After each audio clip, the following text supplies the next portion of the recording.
I just sitting down. He said, just wait and rest. So I sit down, I wait and rested. But the next thing I knew, 3 hours have passed. Wow.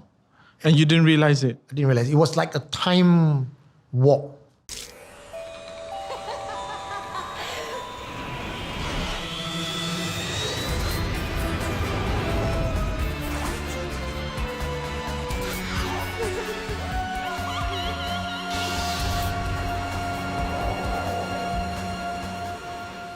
My name is Eugene. My name is Raihan. My name is Wayne. My name is Kyle.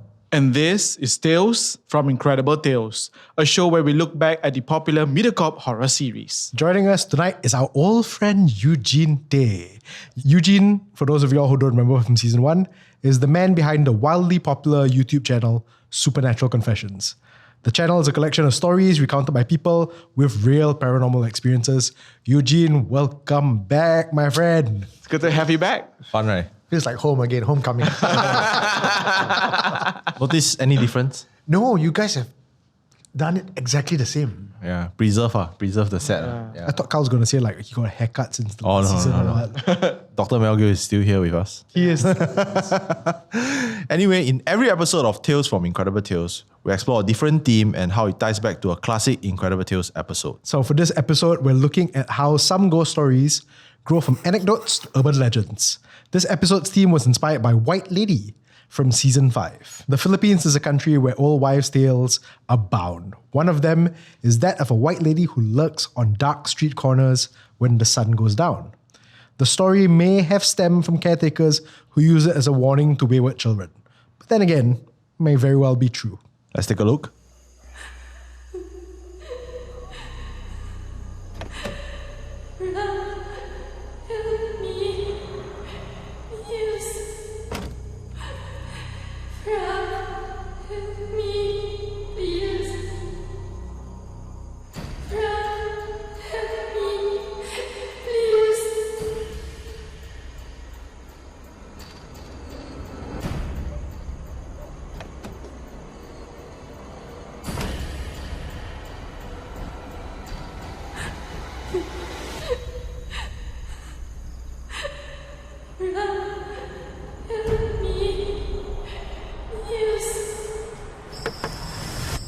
Hey, are you waiting for any passenger?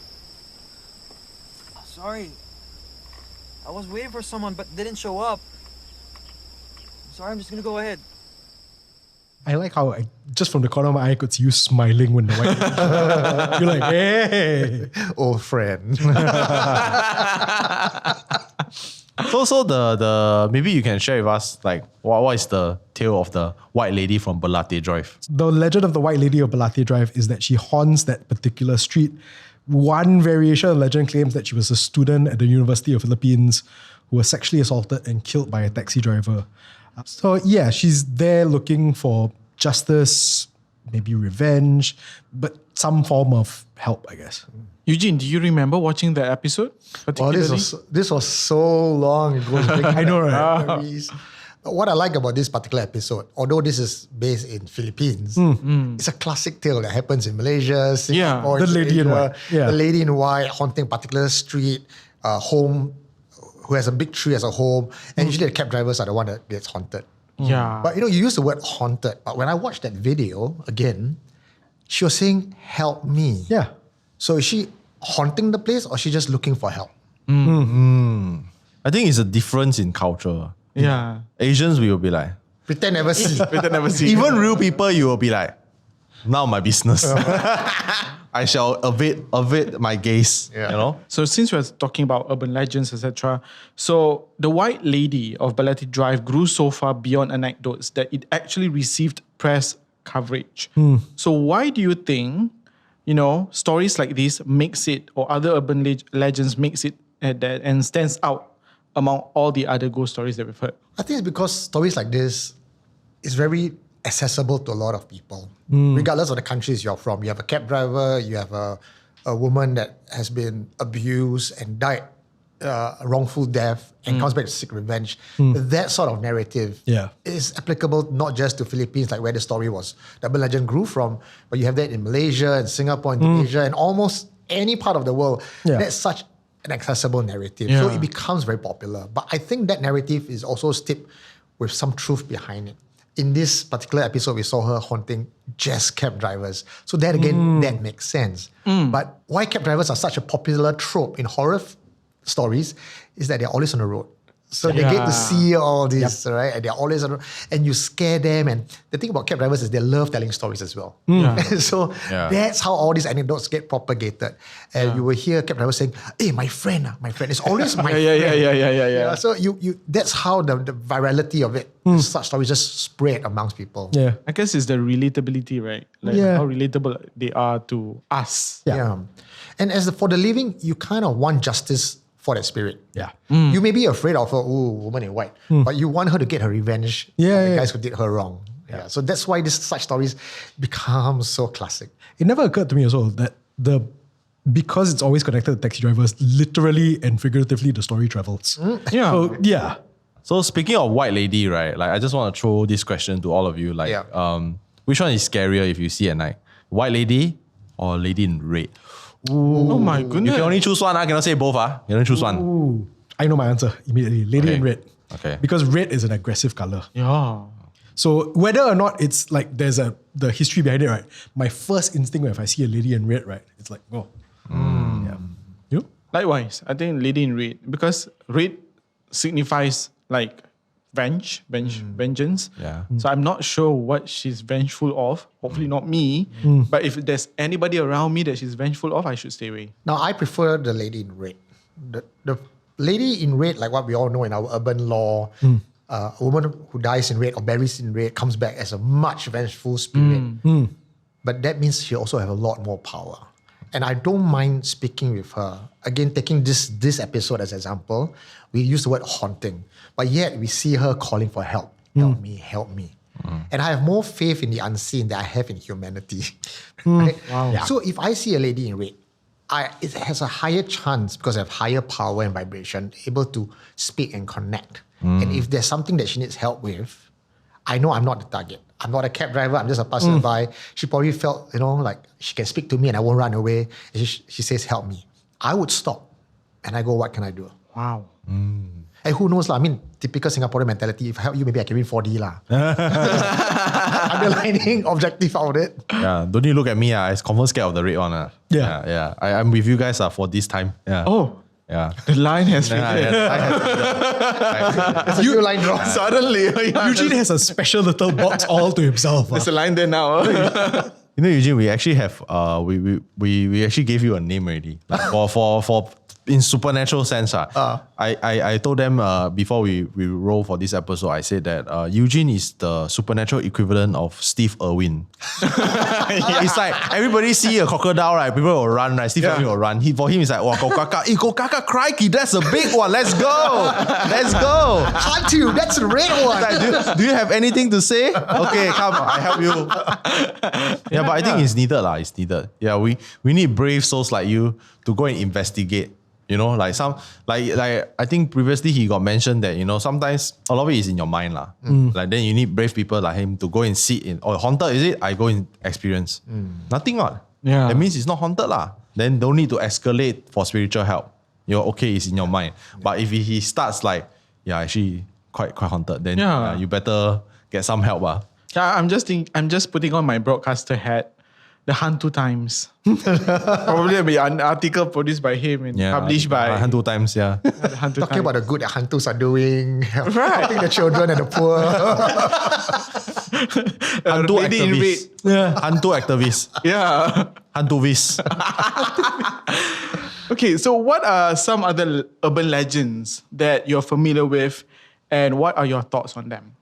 I think the most famous urban legend, and the minute I start this story, you all will be nodding, and I know you guys will know. Okay. Cab driver driving along a lonely road, sees a woman, flags down. He stops. She gets in. He smells something floral. He drives on, and to the destination, she disappears. In some variation of the story, she pays him in currency, but when he opens up his little cash box, it's all leaves. Yeah. But now with PayLah and PayNow and GrabPay, no such thing already. Yeah. The funny thing is, I've heard so many variations of that one. Like it's not just like, okay, so sometimes He turns around, she's not there, and there's a tombstone on the seat. The variation comes in the middle of it. So it's, again, cab driver at night picks up a lady. It's reversed this time around.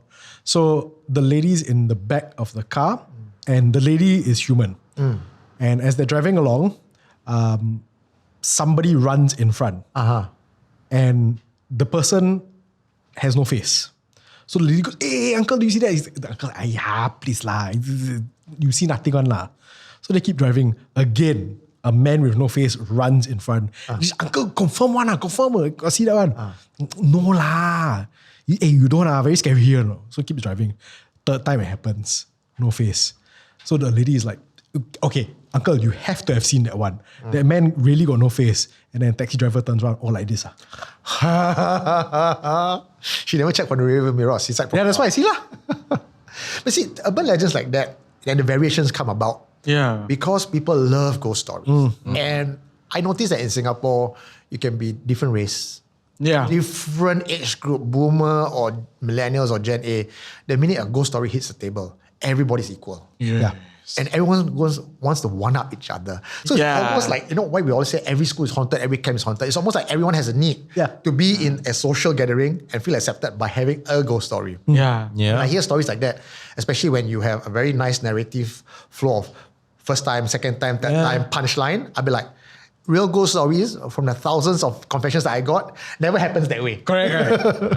There's no 3-act structure. It's like just like that. You can see like the base level they take, like taxi driver picks up passenger, then from there you veer off lah. From a storyteller point of view, it's quite interesting lah. It's a great story. Right? And it doesn't. And I always say these days in my tour and when I run my tour, I say it doesn't have to be a real story or not a real story. It doesn't matter. The minute I tell you a story, even if you have doubt, I've planted a seed.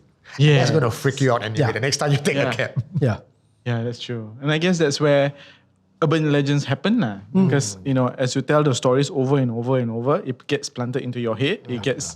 It has become ingrained into us that certain situations like this will have stories like that. Urban legends also evolve with times. So last time, that kampong time, you have the lady in white at a tree. Going back to kampong, you see her on a tree. Now you don't see her on a tree anymore because there's no more kampong. You see her along corridors. You see under a void deck. So the structure and the setting of a place makes a huge impact on the urban legends that is at play. Why you don't hear cab driver stories anymore? Because cab drivers now no longer accept cash. Everything is through digital. So that story dies down. And I always ask cab drivers, you know, whenever I take cab, or anywhere I go, uncle got story or not, right?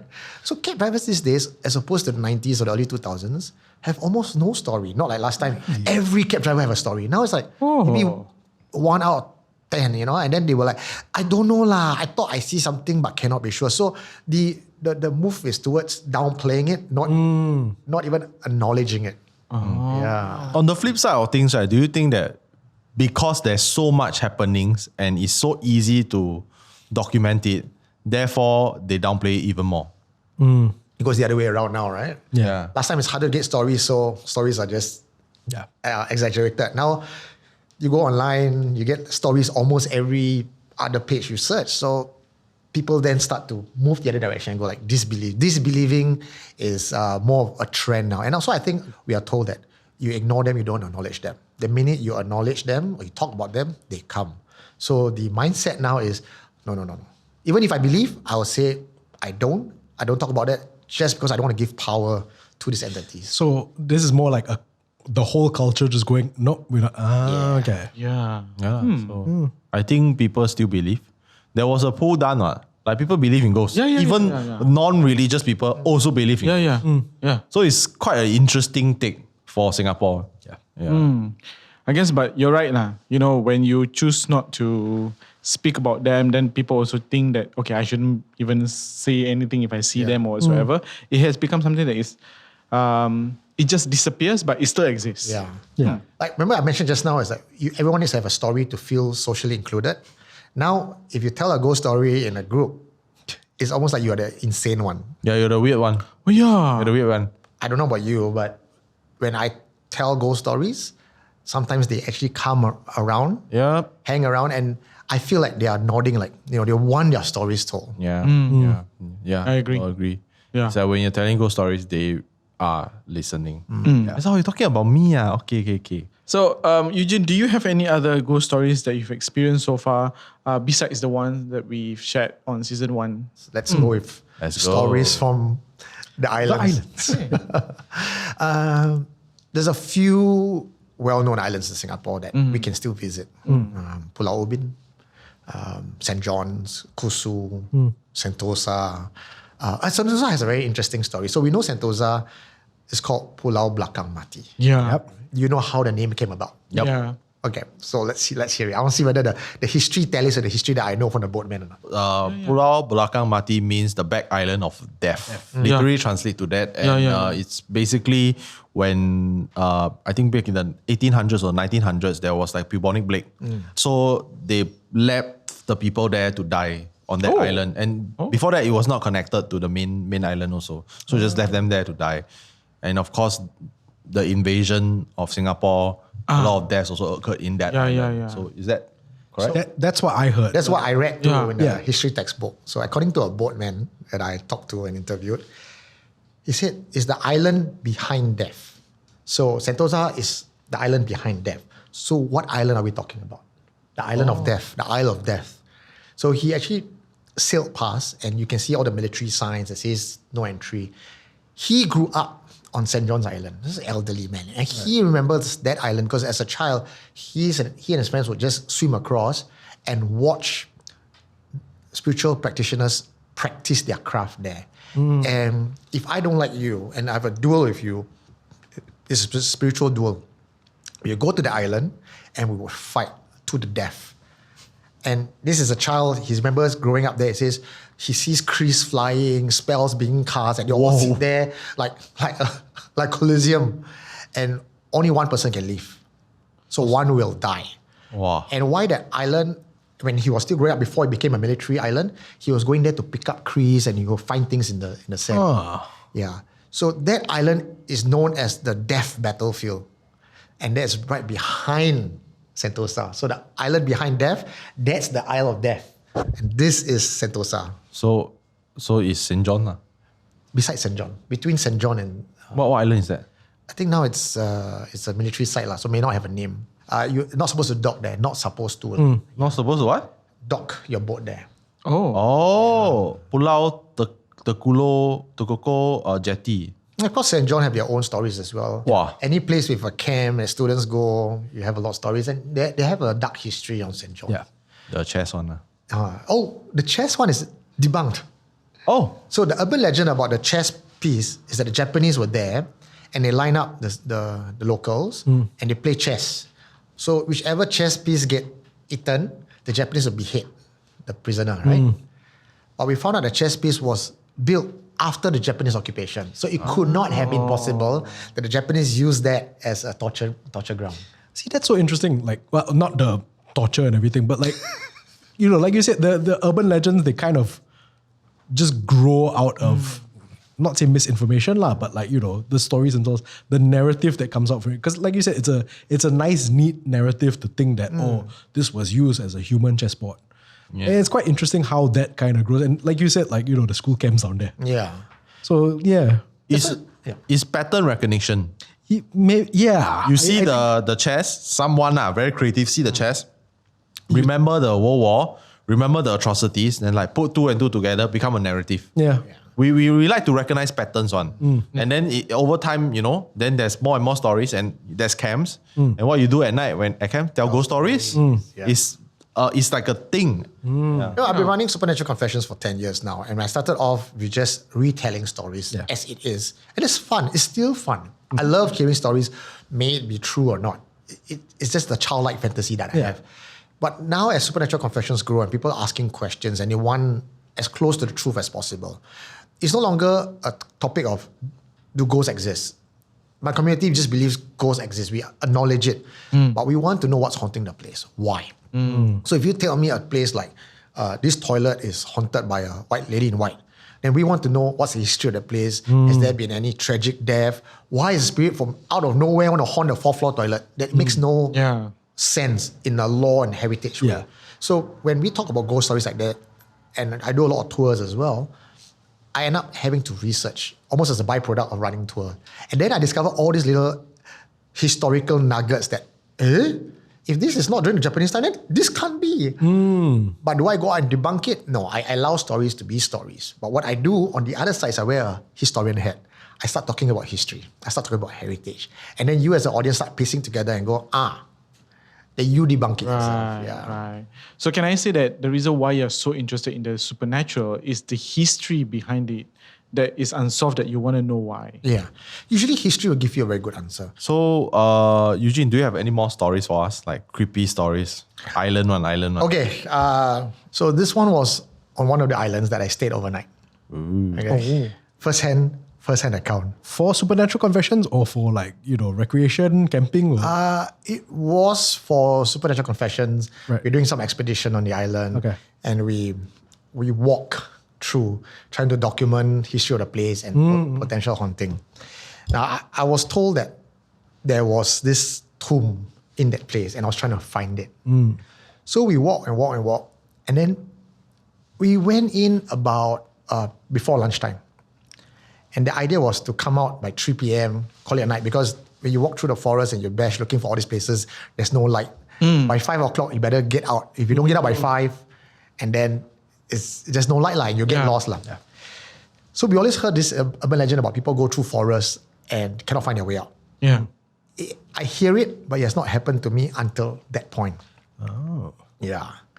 So we walked in, we found the tomb, and that was about 3 o'clock. So we said, okay lah, we found a tomb, we did everything, let's get out. We started to walk out, but we couldn't get out. We just walked round and round in circles. And we keep coming back to the same tomb. Right. So by that time already, we knew something was wrong. We said, okay, that was a stupid thing to do, but we said one person will wait here, the next person walk out. So by right, if we are walking in circles, you should see me again, right? Yeah. The person never came back. So I was there alone. Now, if I say I'm not frightened, then I'm probably lying to you. Because at the point in time, I was like, okay, are 2 of us now missing? Will I ever get out? Yeah. Right? So they say you got to do certain things like pull down your pants, whatever. You know the story about how you get out of these places? One of them is you pull down your pants and you flash your ding-dong at the spirits. You're supposed to frighten the spirits away and you can have the way out. That's the first time I've heard Yeah, that. that's the first time I've heard it too. Yeah. It is. Huh. Oh, wow. So I did it. Nothing happened. Then after waiting for about half an hour, now we're talking about pitch darkness already. So I decided, okay lah, no point waiting anymore. I have to walk. Sitting down is just, not doing something is worse than doing something lah. So I walk. The last time I walked, I come back to the same spot again. Now there's an old man there. There was an old man. And he said, rest, don't go, just wait. So that was all. I sat down, I just rested. And for some reason at that point in time, I just went into a different zone, a different headspace. And the next thing I knew, I woke up, it was about 8 o'clock. 3 hours have passed, from 5 to 8. As in you just slept on the forest floor? Yeah, I was just sitting down. He said, just wait and rest. So I sit down, I wait and rested. But the next thing I knew, 3 hours have passed. Wow. And you didn't realize it? I didn't realize. It was like a time walk. Whoa. And then I walked out. As I walked out, the message I got in my head was, if I had walked out any earlier or you had not prevented me from walking out, something bad would have happened to me. So we always say that when we go missing, it's like something evil is trying to hide you. But in this case, I tell you also my goosebumps all up. It's because he was trying to protect me from whatever calamity might happen. So that's why I was walking around in a loop. So when I went out and I got to safety, I know who that tomb belongs to. It was a caretaker of the island. And I didn't know how I know. I just knew it was a tomb when we went there. There was no caretaker words or any other name. It was just a small mound. When I went back to do my research on who this guy is, because I was just so curious about this entity that protected me, that tomb belongs to the caretaker of the island back then. So when I say that sometimes ghosts are not as scary as they are, I mean it because I had the experience to back it up. Like in this case, I truly believe the ghost saved me from something. Wow. At the point when the old man appeared, Yeah. you already know he's not human. It was a forest quite deep in. There was no one there. And to see and when we young people bashed through, we were sweating. It's quite a feat. And you see an old man there, you know it's not right. Yeah. But between the old man appearing and me getting lost and me being tired, it was just not something I can react to anymore. Like, I know he's not real. But the question is, what am I going to do about it? Run? Run where? We are trying to find our way out. We cannot run. So in the situation like that, it's just deal with the situation. No? It is a ghost. Let's talk. Then you mentioned that your other friend is like outside running out. Then what happened after you met him? She ran out and she found the exit. But she cannot come back in. And she's been shouting and calling for me. She just cannot find a way back in. Like the path that she came out from no longer exists. So my sense is that it was not her in danger. That thing was trying to protect me. Right. Yeah, because she went out, no problem. And she just waited at the beach. For like 3 hours. Yeah. 3-4 hours. Yeah. This was like a while back already. Yeah. This was during COVID time where the only time you can go out and not wear a mask is to exercise. So you were exercising. Yeah, so I was hiking and Yeah. exploring. There was nobody, just COVID time. Yeah. Deserted. I want to relate that to one of the beliefs that we have as in the Malay community, Bunyan. Have you heard of it? Orang Bunyan. Sometimes Orang Bunyan can also be helpful spirits. Where I'm not sure whether what you saw was Orang Bunyan, because they are known to trap you in their dimension and then bring you back to your own dimension, and that's where you feel like you were in a time warp, because to you, it's like, I just stood here for 5 minutes, but actually to them, it's like, I just brought you back for 3 hours and just returned you back. I feel that Orang Bunyans are good people with a bad rap. When I went up to Penang, or somewhere between Penang and Ipoh, there was a cave called the Bunyan Cave. Right, my tour guide was there and says, oh, this is a Bunyan Cave. And I said, why is it called Bunyan Cave? Is there real Bunyan? And without missing a beat, she says, yes. She says there was a village there before it became sort of gentrified, and there was a pathway, boardwalk and all that. Back when the village was there, the people of the village, the villagers, before they get married, they will go to the Bunyan Cave and seek the blessings of the Bunyan. The villagers live in harmony with the Bunyan. They understand each other exists. So you don't pee on a tree, you don't hurt the forest because the Bunyans are there, and the belief of the kampung people are very strong in that. So they will go to the Bunyan Cave and ask for blessings from the Bunyan for their marriage. The Bunyan will give them plates or cutleries or some form of earthenware. And they will take this as an heirloom. So the Bunyan says, you can pass down to your next generation. Because 1,000 years in our time is probably like a day in the Bunyan. Yeah. So you can pass down your generation, and that's fine. Which means you are protected by the Bunyan who have given you the blessing for your family. So when you hear these stories, like, actually, these unseen are not exactly all evil. Do you think that the spirits almost encourage these urban legends to spread and change and evolve and turn into new legends over time? I don't think the spirits encourage it. Okay. It just happens because that's what humans do. Right. Some urban legends might hurt the original law of the spirit. They demonize them or diminish their existence. Right. But I believe that not talking about them, not acknowledging them is worse. The minute we stop believing, we stop communicating, we stop telling the story, they cease to exist. So even if we are telling a story about a spirit of a girl who likes dolls, and people are coming down to worship and venerate this female spirit, the actual entity, which is not the female spirit, is still benefiting from these offerings. So why not? I will, if I'm that spirit, sure. You want me to be a girl? Go on. Bring me more offerings. Bring me more incense, because you want something that I can give you. Right. I want the veneration. You want 40 number? Let's go. So, big question for you. Why are you personally interested in the law of the supernatural? The lack of knowledge was where fear came out from. And being fearful of the unknown just drives me nuts. It makes me feel weak and helpless and vulnerable. So I started understanding and researching and digging. And then the more I dig, the further down the rabbit hole I go. So it's not almost like I want to research the law out of purpose. It's almost like organically that's how it has led me down the hole.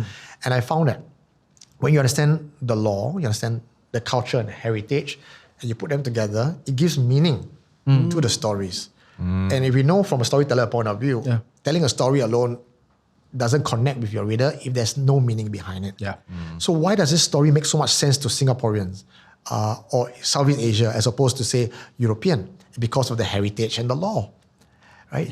So when we understand deeper the law and the heritage and all the underlining factors, then these stories have more sense and meaning for me. Like I mentioned just now, you tell me there's a white lady in the toilet on level 4. It's just, that's it. That's the be all and end of the story. But now if I know a woman has died of childbirth in the area, what does that mean to Singaporeans? Oh, the law comes to play. A woman died of childbirth. That equates to the woman in white. So once you start joining that dots, that one-liner story has so much more value and worth.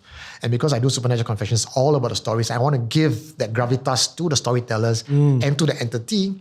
That second layer of research of the history and the law is so important. Right, so this question is for everyone. Which urban legend, supernatural or otherwise, do you think is the most well-known? For me, I think I will go with something that's not as supernatural. Urban legend of like the $1 coin. The Singaporean $1 coin. Apparently, one of our leaders heard feng shui advice from this big feng shui master that's very well known that calamity will strike all Singaporeans if we don't have a pakwa. So the shape of a pakwa. What's the shape of pakwa? The 8-sided Octagon. Octagon. So octagon is to in Taoist, octagon is to reflect evil. So we need to carry that. And it doesn't make sense to force every Singaporean to carry something like that, right? So the plan was devised to actually create a $1 coin with the octagon shape. So every Singaporean would carry a $1 coin to protect them from calamity. That's an urban legend. I'm not saying it's true. That's the most famous urban legend that I've heard about Singapore. Because they were digging MRT lines, the dragon beneath Singapore was offended. That's urban legend.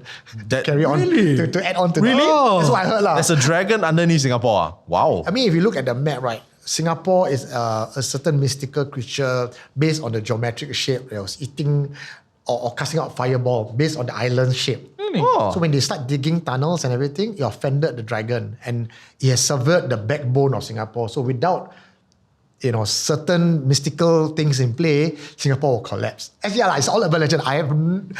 Digging into the history of it, I cannot find anything valid about it. Yeah. But it's an interesting story. That is so cool. Yeah, it's cool. That I've heard the $1 one. $1 one. I never knew that the reason was because we offended the dragon while digging up for MRTs. I always like to know the reason, right? Even if it's a fake reason, but it's a cool reason. That is a cool fake reason. I like this one's not okay. It's not exactly answering the question, but if we're talking about like urban legends like that, along a similar vein, there are 2 buildings in Singapore which look exactly alike and they're next to each other. Apparently, those buildings look like swords. Okay? So, and this is completely debunked, but the urban legend was that another building was built that was supposed to represent the scabbard for the swords. And if you look at a certain angle, it fits right in between 2 swords. Yeah. Because it was a huge piece of land. They could have built that building anywhere on that piece of land. Yeah. But they built it right in the middle of the 2 swords. Yeah. Okay, for me, I'm torn between 2. One is the Teletubbies doll. That I think you've heard Teletubbies doll they were saying that the doll was haunted and that it causes a lot of rumor and havoc because everybody starts throwing their doll away, including my mom. You had a Teletubby doll? I had a poor Teletubby doll. So cute. So, I mean, I got afraid of it also, so I threw it off. So that's one. The other one was, so whenever you hear marbles, it means something is playing. But then there were some people who debunk it. It is debunked already. Yeah. That is actually just, The concrete expanding. Yeah, correct. You know the origin of that story? So the origin story of how the marble story came about was that in the 80s when they were quickly developing Singapore, there were kidnapping cases. Children were going missing.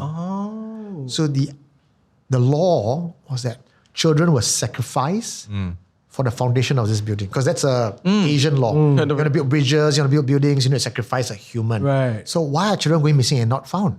Because they were kidnapped by the government, no less, apparently according to the legend, and killed and put in a foundation. The heads, the skulls. Yeah. But to appease this child spirit, the children's spirit, they put marbles within the building so that the children can have something to play. So when you hear the tick, tick, tick, tick, tick, there's a spirit of the children playing the marbles. Yep. Wow. But I think it's concrete lah. All right, so we're almost done here. So it's time once again for one of Kyle's morbid facts of the day. This one is for you, Raihan. Oh. Okay. Okay. So starting from 1981, there were numerous reports of evil clowns trying to lure children into vans all across America. In most cases, right, no adults or police officers were able to, pinpoint or confirm the sightings. See? It's a happy ending, I guess. They never could find the evil clowns. The clowns. No. Not happy. Because you cannot find them. That means they're still there. Clowns are just sad. They just look sad, Like, okay, you just imagine this scene, right? A clown is just sitting by the bench at the park, right? Then eating a sandwich. It looks sad. It look like he out of job, look like his wife left him, that kind of thing. Yeah. Have a mortgage to pay. If I see a human clown eating sandwich in the middle of a park in the middle of the day, I'm okay lah. But how At night different, right? Different. Huh? So if you see a human clown at night eating a sandwich in the middle of the park, Yeah. I'll see his makeup first. Yeah. Yeah. So okay, to make you not that scared, there was this video that I saw of this guy. I think he was having a bad day. Then this, stupid prankers on YouTube lah. So they prank the whole killer clown thing. So they prank this guy like in the middle of nowhere, like he was going to get his car. Then this killer clown just appeared. I saw that one. Yeah, I think And I saw then that. the guy just stopped. Then the guy just stared down the clown. Then the clown approached. The guy straight away like ready to like take the clown out. Like, yeah, because in America, self-defense. Yeah. So the clown ran away. Yeah, I would probably do that lah if there's any clowns coming towards me. yeah. We're going to get so much hate mail from the clown community. Sorry. So don't They know what they got into lah. Come on, like it's a general consensus that clowns are creepy. Yeah. Yeah. Even I find Ronald McDonald creepy. I thought children love clowns. It's what No. birthday parties. in which decade? Yeah, which decade? Okay, Yeah. my era. Children didn't see clown. I think now I think they really will cry. Yeah, they will cry. I think there was a cute video of Barney coming into the class and everybody start crying. So they're so not used to Barney. Yeah. You laugh way too hard at the idea of children crying. Way too hard, man. I love Barney, but now I'm like, oh, so poor thing. This is such a cute dinosaur. So thank you for joining us once again, Eugene. We love your stories and we love having you back. Thank you so much, guys. And thank you to all of you for tuning in to Tales from Incredible Tales. New episodes go up weekly on MeWatch, MeListen, YouTube, Spotify, and Apple Podcasts. My name is Eugene. My name is Wayne. My name is Kyle. And my name is Raihan, and we will see you next time.